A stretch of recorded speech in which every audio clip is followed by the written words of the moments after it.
주님께 감사하라 그냥 살아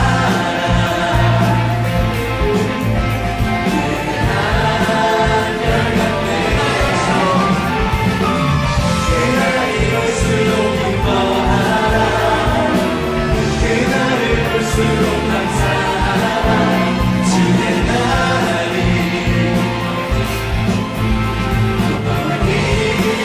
절대 기뻐해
하나님, 죄인된 저희들을 이곳에 이끌어 주셔서 감사합니다. 또 주님을 알기에 힘쓰고 찬양할 수 있는 은혜 허락해 주셔서 감사합니다. 코로나로 인해 어수선한 나라와 교회 가운데 성령님의 임재를 경험하는 청년 되길 원합니다. 하나님께서 원하시는 예배의 마음 부어주시고 회복의 역사가 드러나는 오늘이 될 수 있도록 이끌어주세요. 교회에 모이지 못하여 방황하는 많은 영혼들 돌보아 주시고 중보하여 기도하는 저희의 입술과 기도의 대상자들에게 주님의 권능이 있길 간절히 소망합니다. 이 시간 선포되어질 모든 말씀 온전히 받을 수 있도록 저희에게 듣는 귀와 마음 허락해 주시고 예배를 섬기시는 이덕주 목사님께 주님의 은혜 넘치도록 채워주시옵소서. 예배를 방해하는 모든 악한 권세 예수님의 이름 안에 떠나가게 하시고 예배 드리는 모든 청년들과 목사님께 예수님의 보혈로 덮어주세요. 기도 들으심에 감사드리며 살아계신 예수님의 이름으로 기도드립니다. 아멘.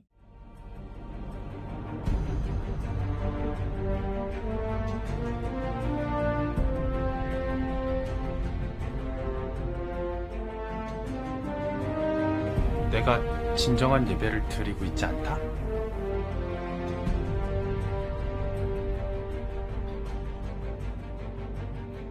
아주 안 본 게 아니니까 괜찮아. 혹시 예배의 장소가 바뀌거나 상황이 바뀌는 건 문제가 되지 않아. 너의 마음이란다.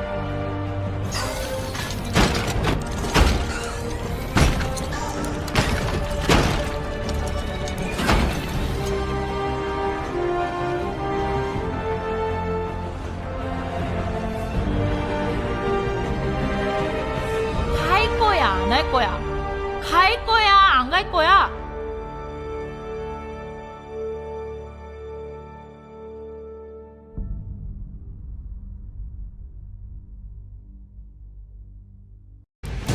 코로나19 새 환자가 이틀 연속 200명을 넘어서자 정부가 유행이 확산하기 시작한 위기 상황이라고 보고있습니다. 고려대학교 아이스하키 동아리 학생 등 8명의 집단 감염이 확인됐습니다. 코로나19 확산세가 심각한 가운데 오늘 신규 환자 수는 역대 최고치를 또다시 경신할 것으로 보입니다. 휴일임에도 불구하고 하루 신규 확진자가 1,100명대를 기록했습니다.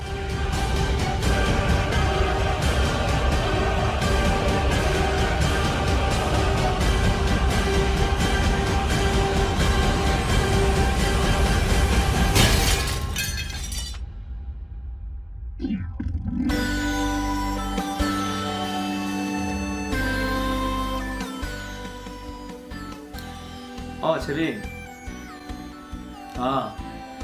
수련회 그대로 진행시키세요. 예배 열정을 잃어버리셨습니까? 그렇다면 이번 수련회를 통해 그 모습을 회복해 나가는 여정을 함께 시작해 보겠습니다. 목사님은 지금이 코로나 상황인데 진정한 예배 잘 드리고 계십니까?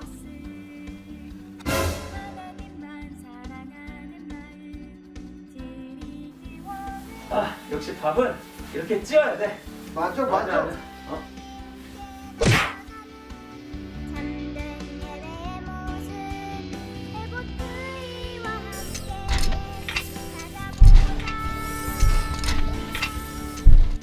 안녕하세요. 준비하는데 너무 시간이 많이 지체했습니다.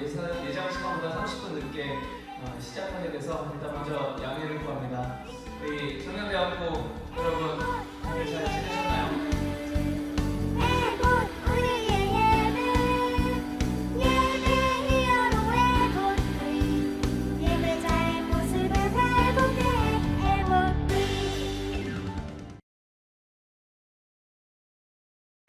오늘도 열정청년대학부 예배에 온라인으로 함께 참여하는 모두를 환영하고 축복합니다.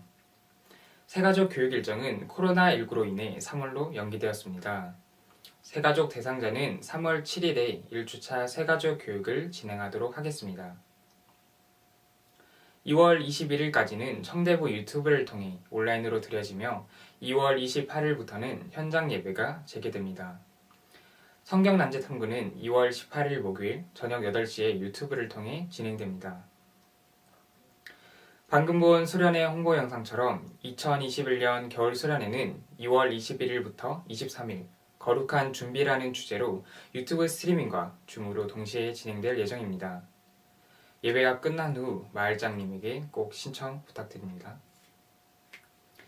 현재 주일 예배는 온 오프라인으로 재개 중이며 수요 예배는 2월 24일부터 오프라인으로만 재개하며 캠퍼스 비전 예배는 4월부터 재개할 예정입니다. 3월부터 캠비가 가능할 수 있도록 기도 부탁드려요. 한밤의 기도회는 현재 온라인으로만 진행 중이며 2월 26일부터 온 오프라인으로 재개할 예정입니다. 새벽 기도회는 현재 온라인으로만 진행 중이며 2월 22일부터 오프라인으로만 재개할 예정입니다. 현재 진행되고 있는 청대부 기도운동, 일상의 기도에 여러분들의 적극적인 참여 부탁드립니다. 더 궁금한 점이 있다면 마을장님에게 연락해 주세요. 오늘 하나님께서 우리에게 주신 말씀은 데살로니가전서 4장 3절 말씀입니다. 하나님의 뜻은 이것이니 너희의 거룩함이라 곧 음란을 버리고. 아멘. 기도하겠습니다. 하나님, 우리에게 또 이 땅에 살면서 주님이 허락하신 여러 가지 성경적 세계관을 가지고 살아가야 할 우리 변혁의 주체들에게 또 지혜를 허락하시고 또 우리 생각을 나누고 우리 하나님의 뜻과 마음을 더 알아가기를 소망하는 이 시간을 허락해 주심을 감사드립니다. 비록 여러 가지 열악한 환경 가운데 있지만 그래도 우리의 이 귀한 또 영적 나눔을 그 어떤 것도 막을 수 없다는 것을 우리가 이 시간을 통해 잘 드러내게 해주시고 또 하나님 이 시간 잘 사용해 주셔서 우리 안에 막혀 있는 마음들이 있다면 잘 또 해소될 수 있는 귀한 시간 허락해 주시옵소서. 예수님의 이름으로 기도합니다. 아멘. 네, 우리 아까보다 좀 많이 좀 떨어지셨어요. 근데 그래도 우리 시작하겠습니다. 네, 우리 어떻게 명절 잘 보내고 계세요? 이제 시작이죠? 예, 그러니까 차가 아직 많이 막히는데 저는 오늘 이렇게 차를 마시면서 또 콜라도 마시면서 오늘 진행하도록 하겠습니다. 오늘 우리 시간 많이 지났으니까 우리 거두절미하고 바로 주제로 들어가죠. 네.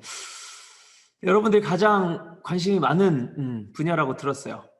혼전순결 그리고 낙태. 이게 비슷한 분야여서 이제 하나로 묶었습니다.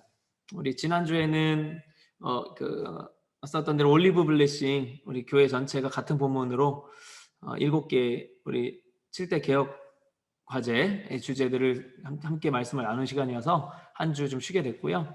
우리 오늘하고 이제 다음 주 우리 마지막 동성애 순서까지 하게 되면 이 인터넷 방송 네 순서가 모두 마치게 됩니다. 혼전순결과 낙태, 여러분들 어떤 생각이 있으세요? 우리가 지금 이 성경 난제로 계속 같이 나누는 것들은요, 성경에 이렇게 해라 저렇게 해라 딱 답이 있는 게 아니에요. 그래서 우리 목회실 다른 목사님들도 제가 하는 이런 주제들에 대해서 성경에 그런 답이 있지 않다 이렇게 이야기를 이제 하죠. 답이 없기 때문에 우리가 더 난해한 거잖아요. 그런데 이것을 우리가 최대한 하나님의 관점으로 또 성경적 시선으로 세계관으로 우리 그 상황을 해석을 해보자는 거예요. 어떤 그런 거랑 상관없이 그 상황을 해석하는 그냥 나의 편함이나 이런 걸로 이렇게 해석하는 그런 기준 말고 우리 하나님의 기준에서 이 주제들을 같이 한번 논해보자는 거예요. 우리가 처음에는 제가 뭐 질문만 받고 막 그랬지만 점점 이제 토론하는 분위기가 되고 있는 것 같아서 너무 좋습니다.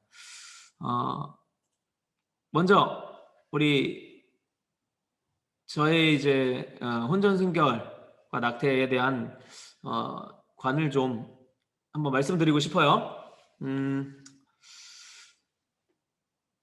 많이들 저한테 이제 또 문의도 했었어요. 네, 일단 먼저 저는 저희 딸을 출산하면서 이 낙태에 대한 관이 좀 180도 바뀌는 좀 케이스입니다. 제가 고백을 드리자면 사실은 저는 나태를 찬성하는 쪽이었어요. 원래. 이제 물론 이제 어느 정도 그 제한 기간은 있죠. 뭐 임신 5개월이나 이렇게까지. 그런데 아이를 제가 직접 출산하고 보니까 그 아이를 이 초음파로 이 태 속에서부터 교감을 하고 그 다음에 뭐냐면 입체 초음파라고 있어요. 입체 초음파인데 정말 너무너무 신기한 게 입체 초음파로 찍었던 사진하고 애가 태어났을 때 사진하고 너무 똑같은 거예요. 이 뱃속에 있는 게 우리 눈에 보이지 않는다 그래서 실존하지 않는 혹은 어떤 인격체로서 만들어지지 않은 존재가 아니었다라는 거를 제가 그때 알게 된 거예요. 그래서 제가 어떤 생각이 들었냐. 내가 낙태를 찬성했다는 거는 낙태 어떻게 하는지 여러분 아시죠? 이 자궁 안에다가 의료 가위를 집어넣어서 이거 그냥 빼면 이제 자궁이 손상되니까 이 태아의 사지를 토막을 냅니다. 다 잘라서 하나하나 핀셋으로 빼내요.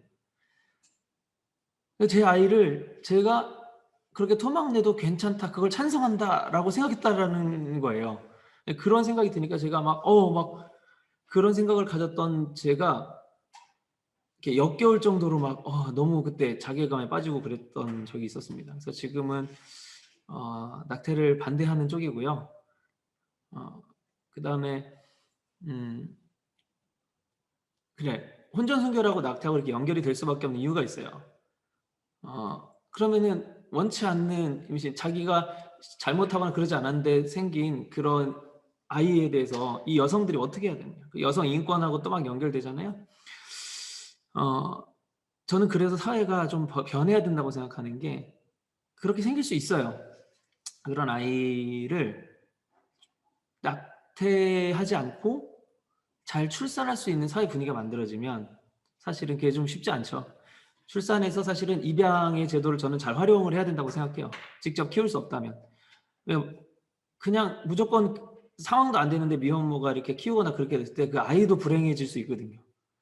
그리고 편부나 편모 인생이 얼마나 아이에게 불행한지 제가 이제 아이를 키워보면서 느끼는 거예요. 그래서 제가 내가 잘 살아야겠다 이런 생각이 듭니다. 내가 건강해야겠다. 아이 때문에. 내가 없어지거나 무슨 일이 생기면 이 아이들이 얼마나 참 그런 아이들 보면서 참 제가 마음이 많이 이제 어려운데 그렇게 아이가 자라지 않도록 차라리 정말 좋은 가정에 잘 입양이 되는 게 저는 좋을 수 있다라고 생각을 합니다. 그래서 낙태를 하지 않고 아이를 출산을 해서 옛날에는 그렇게 생각했어요. 낙태를 찬성했을 때는 야, 이 아이가 원치 않는 이런 인생을 사는 거 이런 거 이게 이 아이를 위하는 게 아니지 않냐. 차라리 안 태어나는 게 낫다. 그러니까 그때는 아직 이게 생명으로서 인격체로서 만들어졌다라고 생각을 안 했기 때문에 그 전에 이 인생을 시작하지 않게 하는 게 좋다 이랬기 때문에 이제 낙태를 찬성했던 거였거든요. 그런 생각을 갖고 있었습니다. 자, 우리 여러분들 어떻게 이 부분에 대해서 한번 차근차근 여러분들의 질문으로 이 방송이 이제 본론이 시작이 되는 겁니다. 예, 우리 카톡방으로 우리 질문을 해주시면 감사하겠습니다. 네, 오늘은 제가 기타 준비 못했어요. 따로 이렇게 질문 기다리는 동안에 이렇게 들려드릴 노래가 없습니다. 네, 자, 질문해 주시죠. 이게 좀 오히려 지지난주 그 자살 주제보다 이게 더 질문하기가 조금 더 쉽지 않을 수 있는 것 같아요. 느낌이. 네. 혼전순결. 네. 꼭 해야 되나요? 자, 지금 여러분들 하나만 제가 강조드리면 그러니까 지금 우리 줌으로 좀 갑자기 바뀌게 됐잖아요. 줌에는 이름이 있어요. 그런데 이 카카오톡 채팅방에는 여러분들 실명이 공개되지 않습니다. 물론 이제 잘 못해서 실명으로 그냥 들어오신 분들 계신데 이렇게 편하게 질문해 주셔도 돼요. 제가 누군지 전혀 모릅니다. 아예 예상을 못 하거든요. 너무 가볍게 하나님이 주신 성을 개인의 즐거움을 이용하는 모습이 너무 안타까워요. 혼전순결을 일단 꼭 해야 되냐 안 해야 되냐, 자, 이거에 대해서 제 견해를 한번 말씀을 드리겠습니다. 성경에도 역시 혼전순결 이렇게 딱 명확하게 나와 있지는 않아요. 그런데 이제 율법에 보면은 어떤 그 육체적인 관계를 가진, 그러니까 부부를 정의를 할 때 성경은 일단 동침을 했으면 이제 육체적인 부부로 좀 그렇게 보는 것 같아요. 육체적인 관계를 가졌을 때 그 이후에 그 관계에 사실 책임을 져야 된다, 책임을 져야 맞다라는 성경적 관점은 기록이 되어 있습니다. 혼전순결은 이제 해야 되냐 안 해야 되냐, 사실 이거 참 제가 좀 충격을 받았던 적이 있어요. 제가 교회를 중학교 2학년 때 처음 다녔거든요. 그런데 이제 고등학생이 돼서 이러는 거예요. 그 학교 친구들이 저한테 야, 교회 다녀도 할 거 다 하잖아. 남자 여자들 잠자고 다 하자는데 저는 그때 그렇지 않은 줄 알았었거든요. 에이, 야, 안 그래 교회. 네가 잘못하는 거야 그랬었어요. 근데 나중에 청년 되고 보니까 다 호박씨 까고 있더라고요. 그만큼 이 혼전순결은 사실 지키기가 굉장히 어렵다는 거를 제가 알게 됐어요. 그런데 이걸 그러면은 어떻게 이 혼전순결을 지키는 거, 이거 그냥 보수적인 시각 이런 거냐? 이거는 그냥 아니면은 지키냐 마냐가 그냥 견해 차이인 거냐? 뭐 이렇게 우리가 이거 다 논란인데 어느 거 하나 답을 줄 수는 없어요, 제가. 하지만 제가 그래도 이렇게 성경적으로 한번 풀어서 접근을 해보고 싶습니다. 성이라는 것이 일단은 하나님께서 인간에게 주신 그 원래 목적을 한번 파헤쳐 봐야 돼요. 성이라는 것. 사실은 최초에는 이 종족 번식을 위해서죠. 종족 번식. 그런데 종족 번식을 위해서 성이 존재한다라고 한다면, 그것만 있다고 한다면요, 그럼 피임도 죄입니다. 왜? 종족 번식을 막는 거니까. 그냥 정말 그 어떤 즐기기 위해서만 하는 거니까. 근데 그거는 아닌 것 같아요. 종족 번식의 어떤 방법으로서도 있지만 그것보다는 이거는 성경적 관점이기도 하고요. 세상적으로도 이거는 성경적하고 관점이 그렇게 저는 이제 반대되지 않는다고 생각하는 건데, 그게 뭐냐면 서로에 대한 사랑의 표현. 그러니까 이 남자와 여자 이성적으로 사랑할 때 그 사랑에 대한 표현 방식의 한 부분인 것 같아요. 정신적으로도 교감할 수 있고, 뭐 대화로도 할 수 있고, 뭐 마음적으로 아니면 뭐 눈빛으로도 이렇게 할 수 있지만, 이제 육체적인 그 관계를 통해서도 사랑을 표현할 수 있다라는 사랑 표현의 한 도구라고 생각을 하는 거예요. 근데 그 차원이면 사랑 없이 육체적인 관계를 갖는 거, 이거는 그러면 이제 뭐 죄라기보다 그 원래의 목적을 사실은 좀 희석시킬 수 있다라는 거죠. 그래서 이제 우리 여기 가볍게 하나님이 주신 성을 사용한다 하는데, 그 가볍다라는 게 정말 사랑하는 사람이 아니라 사랑의 관계가 아닌 상태에서, 그러니까 저는 혼전이냐 후냐보다는 사실은 사랑하는 마음이 있다면, 사랑하는 마음이 없는 상태에서 육체적인 관계만 갖는 것, 그러니까 이제 뭐 매춘이 될 수도 있고 막 뭐 그렇잖아요. 그런 것들은 좀 저는 개인적으로 아닌 것 같아요. 아닌 것 같고, 자, 그렇다면 여기서 또 이제 의문이 생기는 거죠. 정말 이제 이성 교제를 했어요. 근데 사랑해요. 사랑하면 사랑의 표현으로 육체적인 관계를 가질 수 있잖아요. 우리가 또 자주 하는 질문이 있습니다. 그러면은 뭐 어디까지, 결혼 전에는 어디까지만 육체적인 관계를 가져야 되냐? 뭐 손 잡나요? 아니면 뭐 키스까지만 해야 되나요? 뭐 옛날에 이런 성에 대한 강의를 하신 어떤 강사분이 한 그 자기 상담하는 그 상담해온 청년들 이야기를 해줬는데, 둘이 너무 사랑했대요. 너무 사랑했는데 이 사람을 지켜줘야 돼. 막 참는 거예요. 참으니까 둘이 어느 정도까지 가냐면 진짜 그 성관계만 안 가지면 돼. 그러니까 서로 같이 이게 교회에서 이런 얘기를 하면 좀 어떨지 모르겠는데 오늘은 좀 셉니다. 예. 같이 둘이 샤워까지는 하면서 서로 닦아는 주는데 성관계는 안 갖는 거예요. 그러면서 막 참았대요. 저는 이렇게 생각합니다. 일단 여기 지키지 못한다면 어떻게 되나, 이것도 제가 이제 뭐 이야기를 해드릴게요.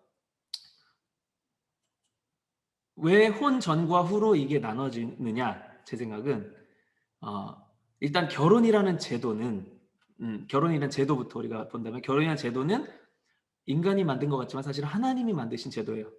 하나님께서 최초의 그 하나님께 영광 예배 공동체로 만든 게 가정입니다. 그 부부가 가장 최초의 그 가족 공동체를 만들게 되는 그 구성원인 거죠. 그런 하나님께서 만드신 결혼 제도는 일단 결혼을 하게 되면 지켜야 되는 거예요. 자, 뭐 이건 조금 다른 얘기기는 한데, 그러면은 하나님이 짝지어 주신, 정말 하나님이 예비하신 그 상대랑 만약에 결혼한 게 아니다, 그럼 어떡하나요? 사실 그거는 이 땅에서 저는 알 길은 없다고 생각해요. 나중에 천국 가서 하나님께 직접 물어볼 수 있을 것 같습니다. 일단은 우리에게 허락된 역할은요, 일단 결혼을 했어요. 죽이 되든 밥이 되든 결혼을 했으면 그 관계는 저는 지켜야 된다고 생각해요. 그럼에도 인간이 연약하기 때문에 이혼할 수도 있어요. 혹은 뭐 하나님이 정말 허락하신 짝이었는데도 이혼할 수도 있어요. 자, 여러분 보세요. 아담과 하와는 우리가 100% 하나님이 짝져 주신 거라는 거 성경에 기록이 돼 있으니까 알 수 있죠. 아담과 하와가 부부싸움을 안 했을까요? 그렇지 않다는 거예요. 아마 제 예상인데요. 그 에덴 동산에서 이미 서로에게 이 선악과를 따먹은 탓을 서로에게 돌렸어요. 그때부터 이제 이미 핀트가 나가지 않았을까 싶어요. 그래놓고 이제 에덴 동산에 쫓겨났죠. 근데 어때요? 낳은 자식들이 큰 애가 작은 애를 죽였어. 서로 막 다투고. 그러면은 뭐라 했어요? 야, 저 가인이 너 닮아서 이랬을 거 아니야? 이러면서 그 자녀 문제가 생기면요, 부부 문제도 분란이 생깁니다. 그런 걸 봤을 때요, 그 아담과 하와의 가정은요, 결코 순탄한 그 가정은 아니었을 것 같아요. 정황을 봤을 때. 그 부부 관계가 원만하기가 어려워요. 자, 그렇다면 그거 하나님이 짝지어주신 하나님이 지어주신 그 인연이 아니라는 건가요? 아니잖아요. 우리가 착각하는 게 있어요. 하나님께서 허락해 주신 짝은 나랑 성격이나 뭐 MBTI 뭐 기질 이런 게 되게 잘 맞을 것 같아. 아닙니다. 그게 잘 맞아서 하나님 허락하신 게 아니에요. 중요한 거는요, 내 믿음인 거예요. 내가 이 사람하고 결혼했네? 그러면은 하나님께서 허락하셨을지 아닌지는 잘 모르지만 어쨌든 이 관계에 대해서 내가 책임을 질 거야. 이렇게 하나님 앞에 내 믿음을 결단을 하는 거예요. 그러니까 그때는 이제 의리가 있어야 되는 거죠. 영적인 의리가. 근데 이거를 이제 결혼 전에 교제할 때 연습을 좀 해야 돼요. 그러니까 내가 이 사람하고 나는 저 사람 너무 사랑하니까 저 사람하고는 이제 결혼할 거야. 이러고 사귄다거나 혹은 결혼을 목적으로 누구를 찾아요. 이거는 아니에요. 처음에는 사랑의 감정으로 만나야 돼요. 저는 그게 맞다고 생각해요. 그런데 사랑의 감정을 만나서 점점 이 관계가 발전돼서 결혼까지 가는 거, 그게 자연스러운 현상이고, 그 결혼 전에 그런 처음에 뜨거운 감정 때문에 난 이 사람하고 결혼할 거야 이래버리면 이게 관계가 유지가 되게 어렵습니다. 보통은 여자들이 처음에 뜨거워요. 이게 다는 아니지만 남자들은 죄송합니다. 반대. 남자들은 처음에 뜨거워요. 여자들은 나중에 점점 뜨거워집니다. 그런데 남자들은 조금 식어요. 그게 이 식는다는 게 사랑의 감정이 없어지는 게 아니라 에로스적인 그 화학적인 반응이 이제 식는다는 거예요.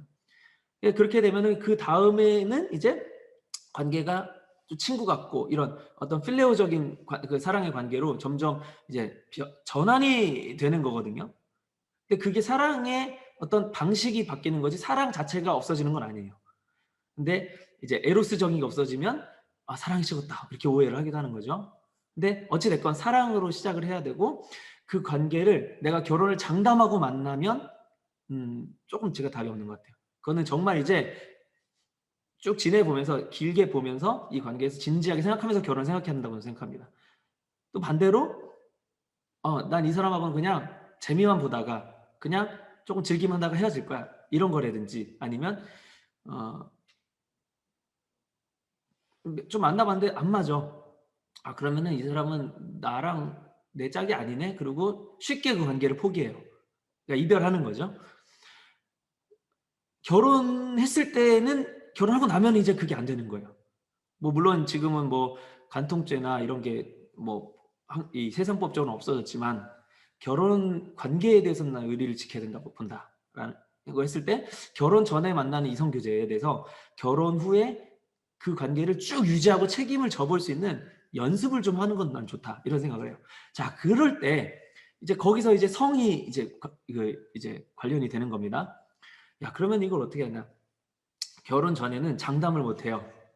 그러니까 결혼해서는 장담이 되기 때문이 아니라 결혼해도 이혼할 수 있거든요.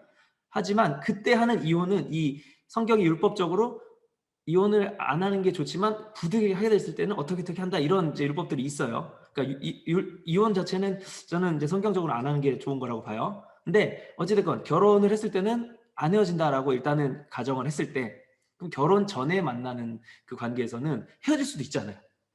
그러니까 헤어질 수 있으니까 그 선을 내가 장담을 못하니까 그 관계를 책임져야 되잖아요.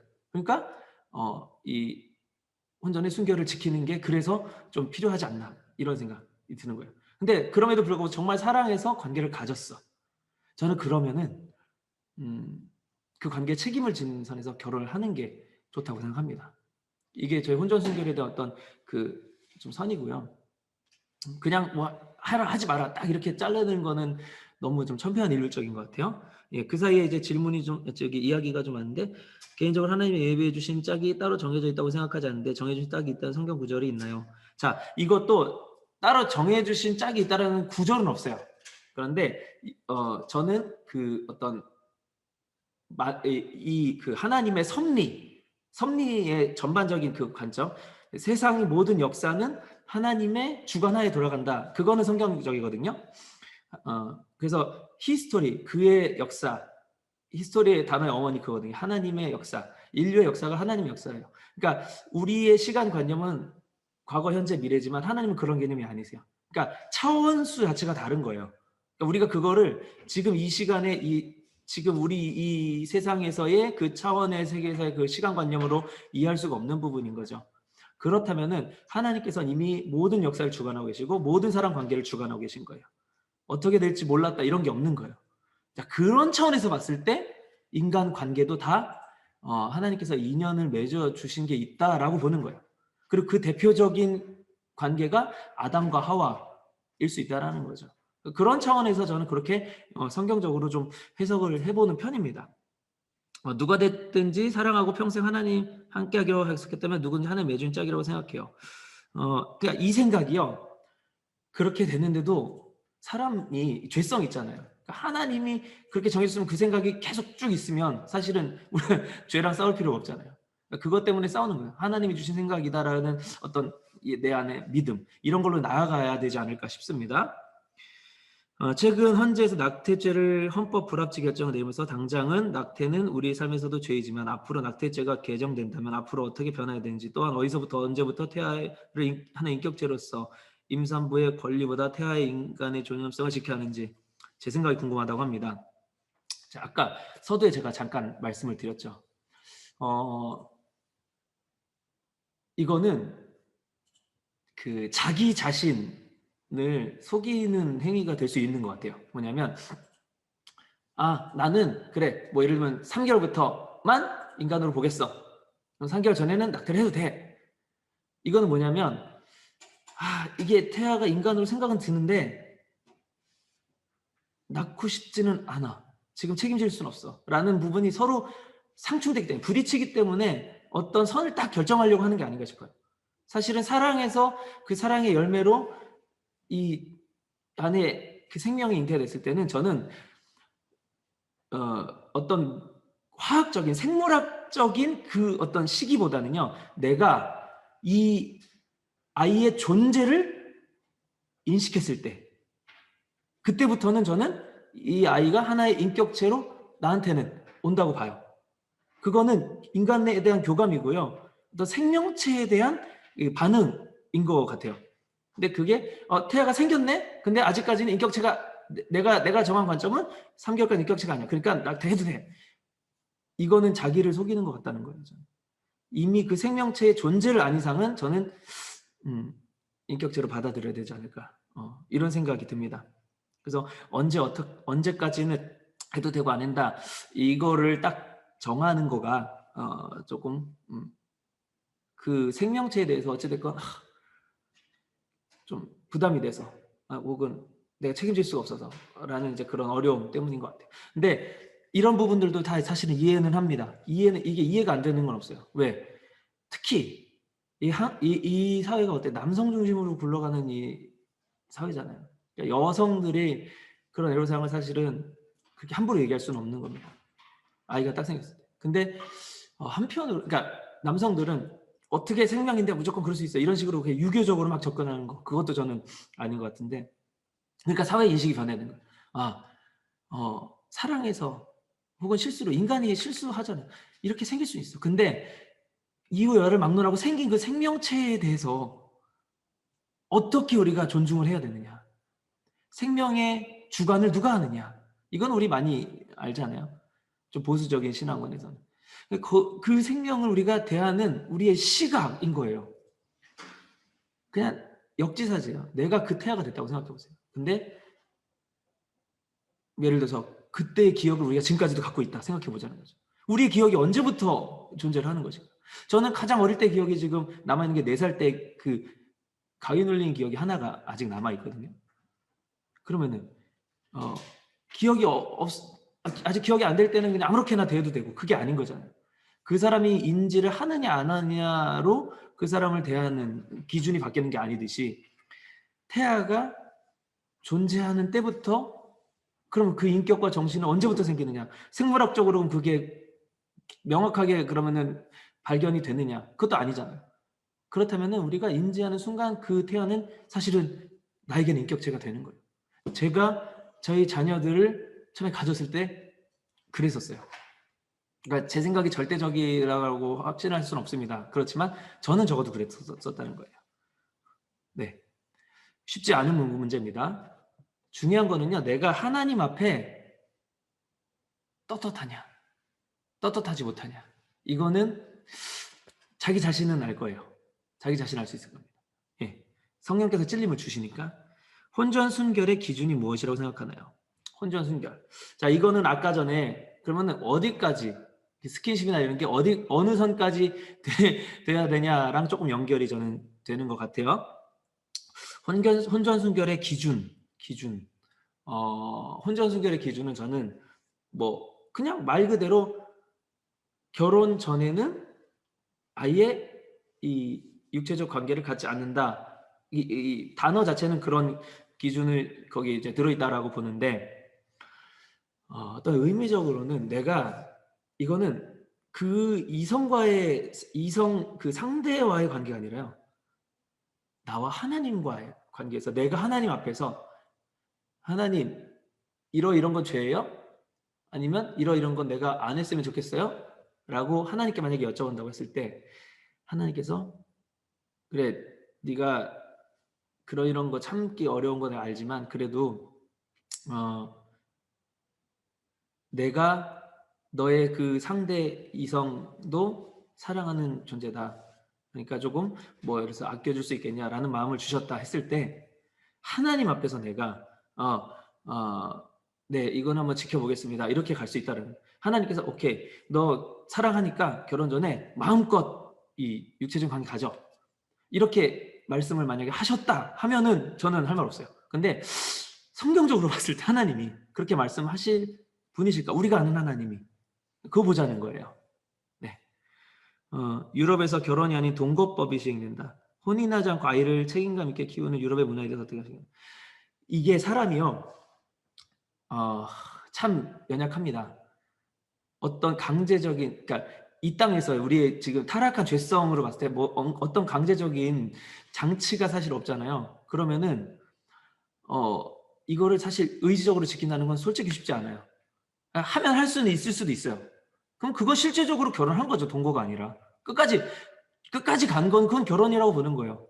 근데 동거만 한다 했을 때 그럼 동거니까 법적으로 내가 결혼 안 했으니까 언제든지 편하게 할 수 있네. 그런 어떤 책임감 이런 건 없잖아요. 그러니까 이게 이 낙태랑 또 연결이 되는 건데 아이에 대한 부분을 왜 책임을 져야 되냐면 일단 하나님께서 나에게 허락하신 생명이고 그 다음에 그 아이를 키움으로 해서 그 어떤 희생에 대한 책임. 그러니까 우리는 희생을 너무 안 하려고 그래요, 사실은.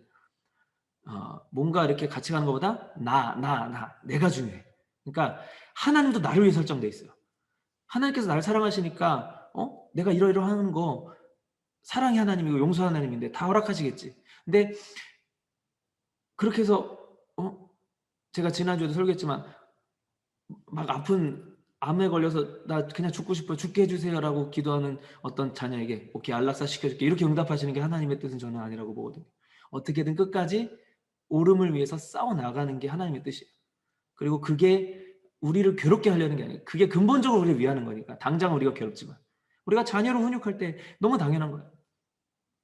그런 차원에서 이 아이를 키우는 희생은 굉장히 저는 유익하다라고 봐요. 그러니까 부부관계를 유지하는 것도요. 굉장히 훈련이거든요. 그러니까 여러분들 주변에 부부가 계시다면요. 부부 사이가 안 좋아 보여도요. 이혼 안 하고 사는 거 굉장히 훈련 잘하고 있는 거예요. 굉장합니다. 네. 그런데 거기에 아이까지 생겼어요. 아이도 많아요. 만약에 많을수록 어마어마하게 그 사람 내공이 생기는 거예요.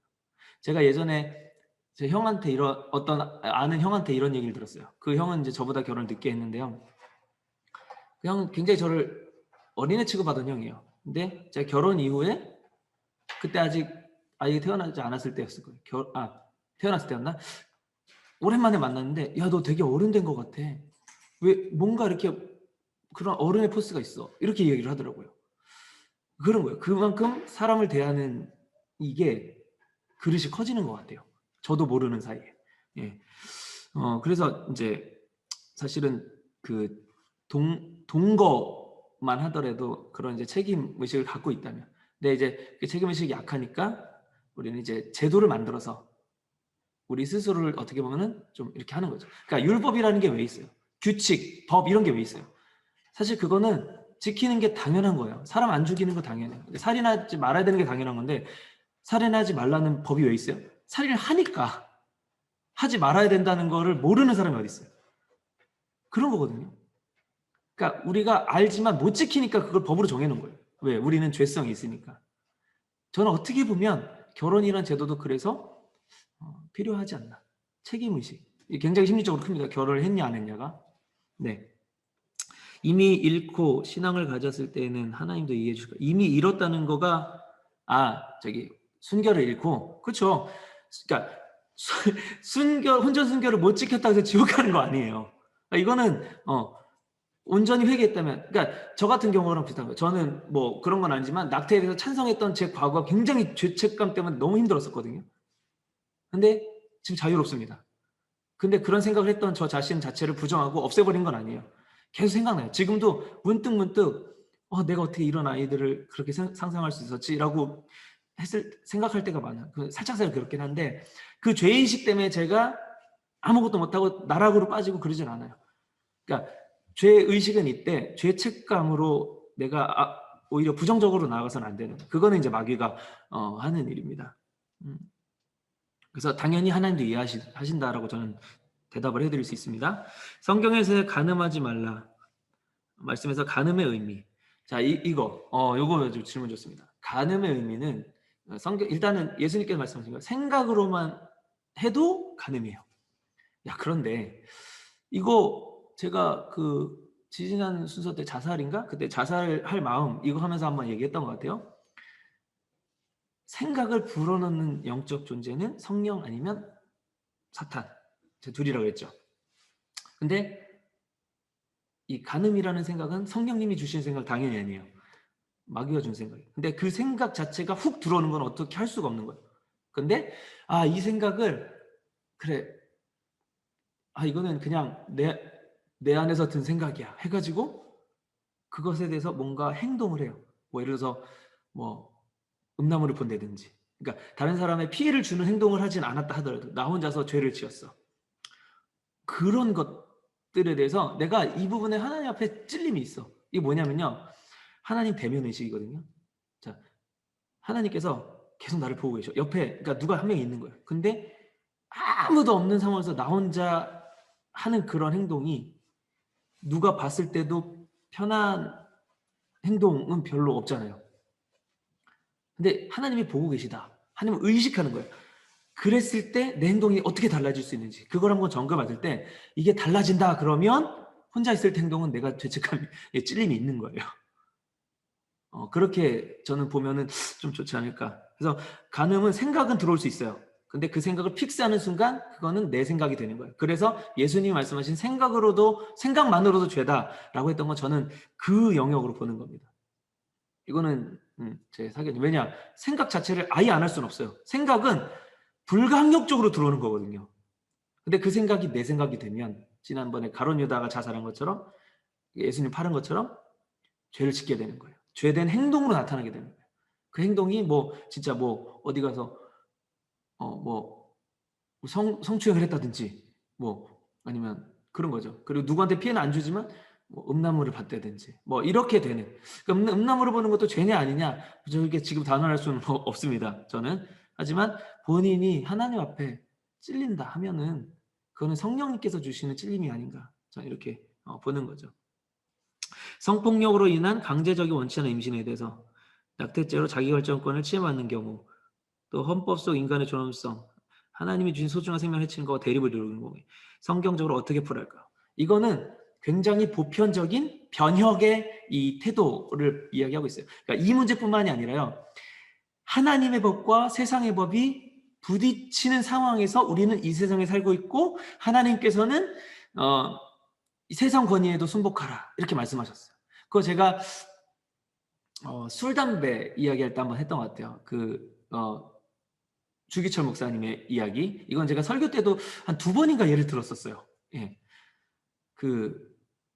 이제 하나님의 법은 우상 숭배하지 말라요. 하나님만 사랑하라요. 근데 일제시대 때 주기철 목사님이 신사참배, 그러니까 우상을 숭배하라는 일본의 명령에 불복해서 이제 고문을 받고 고통을 당하셨죠.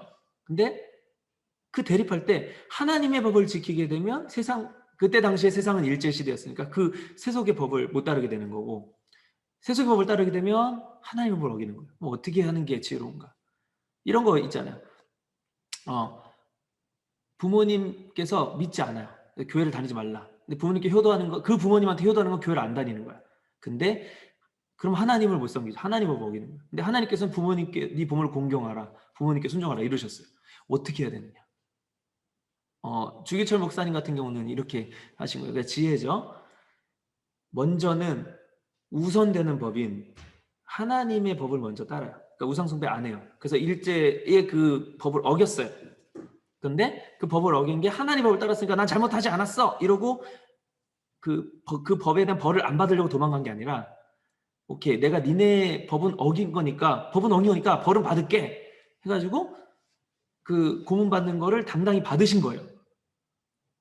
그러니까 양쪽 법을 다 안 어긴 게 된 거죠. 그러니까 이쪽 법을 어겨서 어긴 것에 대한 처벌을 받은 거니까, 그것도 어떻게 보면은 대가를 치른 거니까 법을 지킨 게 되는 거예요. 그러니까 지금 어떤 성폭력 같은 불강력적인 원치 않는 임신을 했을 때 이것을 인권 차원에서 낙태를 해도 된다와, 또 하나님께서는 그거보다는 네 인권보다는 생명이 더 중요하다라고 하셨다는 하나님의 어떤 관점에서 부딪힐 때 이걸 어떻게 지혜롭게 풀어갈 것인가? 저는 이렇게 생각합니다. 저번에도 자살할 때도 말씀드렸어요. 하나님께서 중요하게 생각하시는 그 생명은 영의 생명이에요. 그러니까 영이 죽는 거, 영이 지옥에 가는 거지, 이 육신의 생명이 하나님 앞에 이렇게 절대적인 건 아니에요. 왜? 하나님은 죽은 사람 살리는데 문제가 없고, 그렇기 때문에 뭐 만약에 하나님이 인권이 중요했으면 시험으로라도 아브라함한테 이삭을 제물로 바쳐라 이렇게 말씀하시지는 않았을 것 같아요. 그러니까 인권이 뭐 별게 아니다가 아니라 하나님의 기준에서 절대적이지 않다라는 거예요. 그러니까 그런 차원에서 보면 사실은 원치 않는 임신이 됐을 때 그 부분에 대한 여성의 인권의 무게를 두느냐, 혹은 이 생명을 대하는 내 자세, 그 생명을 대하는 자세는 사실은 하나님을 대하는 자세라고 생각할 수 있거든요. 뭘 더 이 사람이 중요하게 생각하느냐.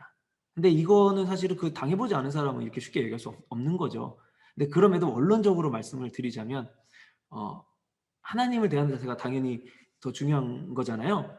그럼 그런 차원에서 저는 그러니까 그 성폭력을 당했을 때 그 아픔이나 상처는 그거대로 치료를 해야 돼요. 근데 그렇게 해서 생긴 그 아이에 대해서는 그 아이도 어떤 이유가, 그러니까 생명이고 내가 그 아이가 됐을 때 누가 나를 죽이려고 하는 걸 좋아하겠어? 그거 아니에요. 그 입장에서 생각을 저는 해야 되는 거예요. 그랬을 때 이 아이를 잘 낳아서 입양이라도 시킬 수 있는, 저는 그 사회적 문화가 그렇게 좀 생겨야 된다라고 좀 강력하게 생각하는 마음이 있습니다. 낙태는 좀 너무 마음이 아픈 일인 것 같아요. 여성 인권을 무시해서 이런 말씀을 드리는 게 아니에요. 이게 상충되기 때문에 이거 아니면 저걸 택해라 이렇게 생각하면 안 돼요. 여성 인권이 낙태를 안 하고도 지켜질 수 있는 사회가 저는 돼야 된다고 보는 거예요. 만물을 하나님께서 만드셨는데 인간이 느끼는 성욕도 하나님 만드시고 자연스러운 거라면 사탄이 불어넣은 생각이나 말씀과 안 맞는 것 같은데, 야, 이거 질문 잘하셨어요.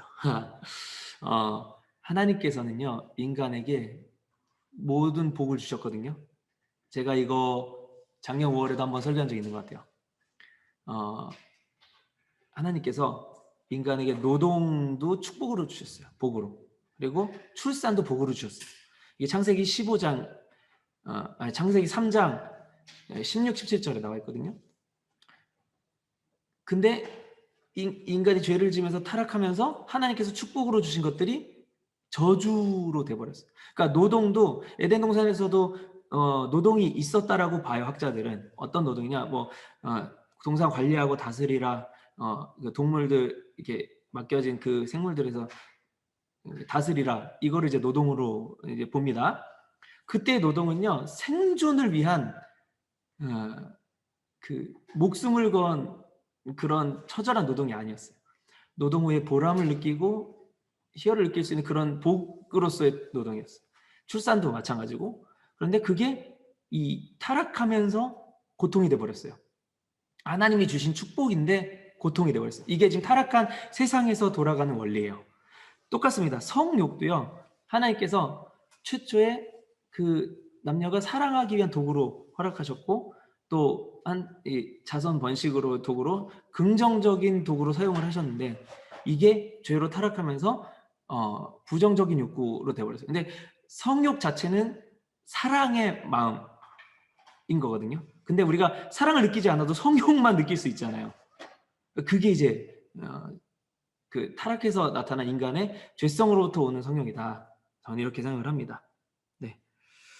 성매매 같은 사랑 없는 관계가 아닌 서로 사랑하는 사이에서 혼전 관계를 교회에서 왜 나쁘다고 하는 건지 궁금해요. 자, 저는 이게 교회 문제라고 생각해요. 교회에서 나쁘다라고 이렇게 정의해버리면, 자, 교회에서 술, 담배 하는 사람들 교회 오지 마!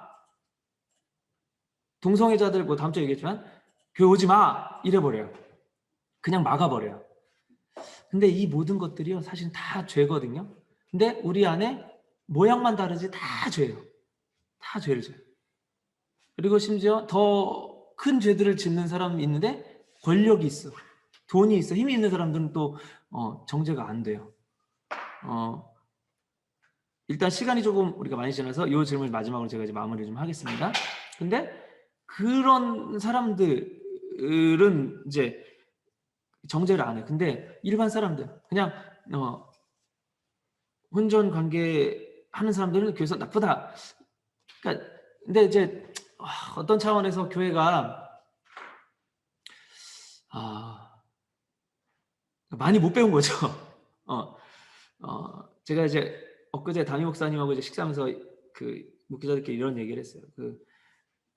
지금 이제 코로나 상황에서 무슨 좀 신비주의적으로 나가는 이제 목회자들이 있어요. 근데 신학 공부를 제대로 안 한 것 같다. 이런 이야기들이 있었거든요. 신학, 그러니까 하나님에 대해서 사실은 최대한 똑바로만 알고 있다면 하나님께서 이런 부분들을 어떻게 대하시는지 하나님의 시각, 하나님의 마음을 볼 수 있거든요. 혼전 순결을 못 지켰다 해서 완전히 딱 죄인으로 낙인 찍어서, 죄인은 맞지만, 그러니까 그거가 아니라 우리는 다 죄인이지만 아예 넌 잘못됐어. 그럼 어떡할 거예요? 잘못됐으면 어떡해? 그럼 너는 구원 못 받아. 이렇게 얘기할 거예요? 그거 아니잖아요. 그 하나님 권한인데. 심지어 살인을 저질렀다 그래도요, 용서를 받을 수 있어요. 제가 자살 때 말씀드렸죠. 가룟 유다도요, 예수님 팔아 넘기고 나서요, 후회가 아니고요, 회개를 했다면 100% 용서 받았습니다. 죄된 행동까지 했어도 참여하면, 진정한 회개가 있으면 용서 받아요. 그게 하나님의 사랑입니다. 문제는 그 진정으로 참여하는 그게 하나님 용서하시는 분이니까 내 죄 이거 좀 별거 아닌 걸로 생각해 주시잖아요. 이게 뭐가 그렇게 커요? 이렇게 대하는 태도가 문제인 거예요. 철저하게 나는 죄인으로서 깨져야 돼요. 그러니까 혼전 순결에 대해서 사실은 전 이래요. 정말 그 상대 이성을 내가 사랑하는 마음이 있었고, 그리고 그랬다면은 이 사람하고 관계를 가졌을 때 이 사람한테 올 어떤 사회적 시선? 피해? 그리고 만약에, 그러니까 나를 사실은 믿지 않는 거거든요. 그 사람과 관계를 가졌는데 내가 이 사람을 만약에 버릴 수도 있잖아요. 어떻게 장담할 거야?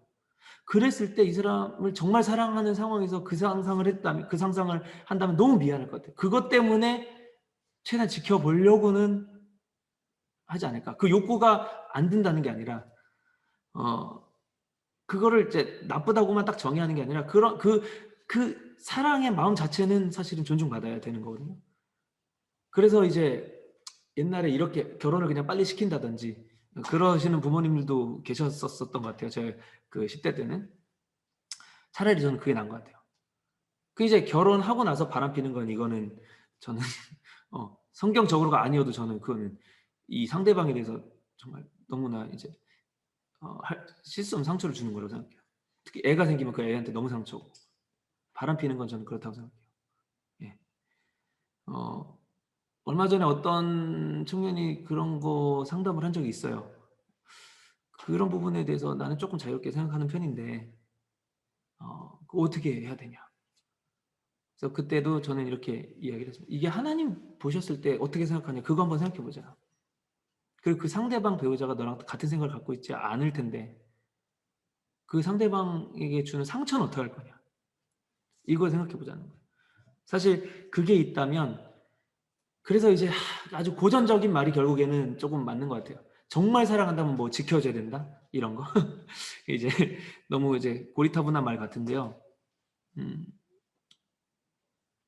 그렇지 않을까 싶어요. 이게 뭐 사실 어떤 원리적, 그냥 뭐 어떤 교리적으로 뭐 하나님께서 어떻게 뭐 이런 거 다 떠나 성경적으로 어떻게 다 떠나서 그냥 그 사람 진짜 사랑할 때 내가 이 사람 사랑해서 관계를 다 가졌는데 나라는 존재를 사실은 어떻게 내가 그 사람을 책임지고 어떻게 장담해? 내가 나중에 버릴 수도 있잖아. 그러면 이 사람한테 미안해서 어떡하지? 이게 사랑하는 마음이 있는 상황에서 그 미래를 생각했을 때 그러면 그거를 어떻게든 좀 지켜주려고 하지 않을까 이런 생각이 들어요. 예. 오늘은 이렇게 한번 마무리를 해보면 좋을 것 같아요. 혹시라도요 이 부분에 대해서 더 뭐 궁금하다든지 아니면 좀 다른 생각이 있어서 이 부분을 좀 해결하고 싶어. 왜냐면 만약에 저도 어찌됐건 제 한 사람의 개인으로서 이야기를 또 한 부분도 있습니다. 제 말이 다 절대로 맞다 이렇게 말씀드리는 거 아니에요. 근데 어쨌든 목사님하고 나는 생각이 달라. 근데 제가 여러분들을 대하는 목사기 때문에 영향이 또 있다 보니까 이 부분에 대해서 계속해서 부딪힐 수 있어요. 생각의 다름이. 그럴 때 편하게 저 찾아오세요. 제가 비밀 보장해드리고 그리고 너는 네 생각이 뭐가 이랬어? 저 그렇게 얘기 안 합니다. 같이 생각을 좀 나눠보고 접점이 어디가 있냐. 생각이 또 다를 수 있어요. 왜? 이건 지금 답을 딱 명시한 게 아니기 때문에 우리가 정말 천국 가서 하나님 앞에서 물어봐야 하나님이 정말 어떤 뜻이었는지 알 수 있는 거예요. 저는 다 모릅니다. 하나님 뜻. 그렇지만 하나님 뜻대로는 어떻게든 하고 싶은 마음이 있어요. 조금이라도 그 뜻을 알고자 신학 공부한 거고 목회자의 길을 간 거고 지금도 계속해서 연구하고 고민하고 합니다. 내 생각으로 하나님을 정하지 않으려고 발버둥을 칩니다. 그러니까 그 부분을 같이 저랑 나눌 수 있으니까 편하게 또 문의해 주시면은 감사할 것 같아요. 우리 사랑하는 우리 청년대학원들 이런 부분들에 대해서 우리 많이 고심하는 게 맞습니다. 아무 생각 없이 사는 거 오히려 저는 그게 더 문제일 수 있다고 봐요. 계속 깨어서 생각하고 다름이나 뭐가 틀린지 이런 거 계속 점검하면서 여러 가지 이런 난제들 가운데서 난제들을 뭐 풀어가지 못한다 하더라도 싸워가면서 왜? 이 모습 자체가 우리가 하나님 앞에 더 하나님 뜻대로 살고자 하는 그 마음에서 나오는 거다라고 저는 보기 때문에 그래서 이런 시간들 우리 앞으로도 많이 나누었으면 좋겠습니다. 네, 오늘은 여기까지 하겠습니다. 많이 참여해 주셔서 감사드리고 우리 다음 주에 이제 마지막 동성애에 대해서 같이 나눠보고 이 4주간의 시간들을 모두 정리하도록 하겠습니다. 이후에 또 필요가 있으면은 우리 대면 예배가 시작이 되더라도 한번 우리 청대부 안에서 섹션을 가지고 한번 나눠보는 시간을 가질 수 있으면 좋을 것 같아요. 네, 이 난제 말고도 여러 가지 궁금한 것들 많이 있잖아요. 네, 너무 감사합니다. 제가 기도하고 우리 마무리하도록 하겠습니다. 살아계신 하나님, 정말 주님께서 뜻하시는 우리가 하나님께서 우리를 창조하셨고 이 땅의 주인이시고 그 모든 것의 주관자라는 그 믿음하에 우리는 하나님 생각과 내 생각이 다를 때 하나님께서 나를 존중해 주신다가 아니라 내가 하나님 뜻에 맞추는 것이 맞다라는 그 공통된 점 하나로 무엇이 하나님 뜻에 더 맞는지를 함께 나누고 탐구하는 이 시간이었습니다. 무엇보다 우리 안에 가장 고민되는 혼전순결과 이 낙태의 문제들이 성경적으로도 또 사회적으로도 여러 가지 이슈가 되고 있는데 우리 그리스도인 청년들은 그 상황을 어떻게 하나님 뜻과 마음으로 대해야 될지 주님께서 조금 더 우리에게 지혜를 부어주시고 무엇보다 성령께서 하나님이 원하시는 그 뜻을 우리의 마음에 감동하셔서 우리가 죄짓지 않고 주님 뜻하신 행동으로 나아갈 수 있는 성령의 생각에 잡힌 자로 나아갈 수 있도록 우리들 붙잡아 주시옵소서. 남은 시간 주님께서 계속해서 지혜로 또 은혜로 인도하여 주실 것을 믿사오며 예수님의 이름으로 기도합니다. 아멘. 알겠습니다.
주시는 대로 순종하며 살리니 연약한 내 영혼 통하여 일하소서.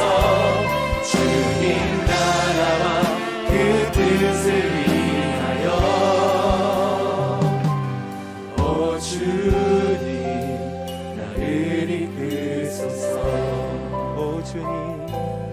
오 주님 나를 이끄소서.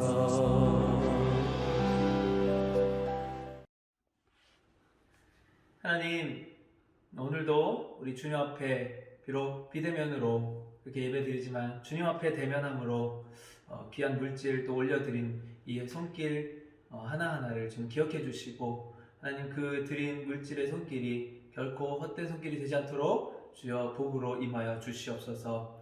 무엇보다 오늘 함께 나눈 우리 혼전 순결과 낙태 이 이슈를 통해 무엇이 하나님 뜻인지를 구별하여 그 하나님 뜻대로 나아가고자 결정하는 그 인생의 그리스도인들, 또 그 사역 위에 이 물질들 귀하게 사용되어지게 하여 주시옵소서. 주 예수 그리스도의 은혜와 하나님의 무한하신 사랑과 성령님의 교통 충만하심이 오늘 혼전순결 또 낙태의 그 이슈 앞에 주님의 거룩한 뜻으로 구분되어 살아가기로 결정하는 우리 사랑하는 열정 청년대학부 한 명 한 명 모두의 머리 위에, 그 가정 위에, 그 모든 관계들 위해 지금으로부터 영원토록 함께 있을지어다. 아멘.